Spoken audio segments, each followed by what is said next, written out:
Sunday is where we really started seeing it, looking green, and I had to come out and look closer to see if, if I was seeing things. Let's give you some reference here. Algae has been detected in Cape Coral canals this year, but the most recent spottings are in North Fort Myers, in the area of North Fort Myers near Lockmore Estates. To get a better idea of just how much of a threat these blooms are, we turned to the experts tonight. And look at just how green that video is. Calusa Waterkeepers, a nonprofit group, says the algae is a cyanobacteria that can potentially produce 2 types of toxins.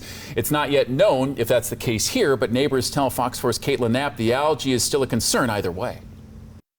That algae is really hard to miss when you step up to this dock, and neighbors tell me if you can't see it like you can right now, at times you can certainly smell it. Calusa Waterkeeper says staying inside is the way to go, but they want state and local officials to do more to combat this. Well, this is the first time we've seen anything like that. The first time in 20 years, Chelsea Jackson has seen this. I don't ever remember any blue-green algae in the canal. She says it started popping up on Saturday and got worse in a single day. Seeing it on the canal, does it worry you? Yeah, for sure. And my daughter has asthma and has some other sensitivities, so I've definitely told her, you need to stay in. Staying in. It takes a suite of factors to create these blooms. One step John Casani with Calusa Waterkeeper says people can take to avoid being exposed to potential toxins. He says the algae here forms nutrients from stormwater runoff, and it's really, really warm right now, and that helps to enable this kind of creature to outcompete the more common ones that we see at other times of the year. Fertilizer can also help blooms grow.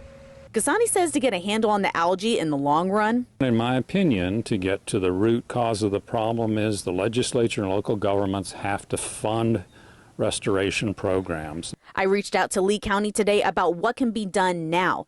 The county sent in a statement in part.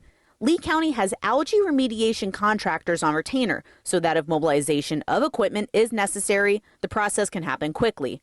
For now, natural resources staff members are doing weekly surveys and are ready to address any large-scale outbreak. There's not much you can do to do something immediately to change the situation. A situation Jackson says she wished the county would have told her about. There needs to at least be some kind of door hangers, some kind of mailers, maybe even at the beginning of summer when that can be more prevalent. Calusa Waterkeepers says it will be out here next week testing the air to see if any toxins are floating around. We're going to stay on top of this story and bring you those results once they come in.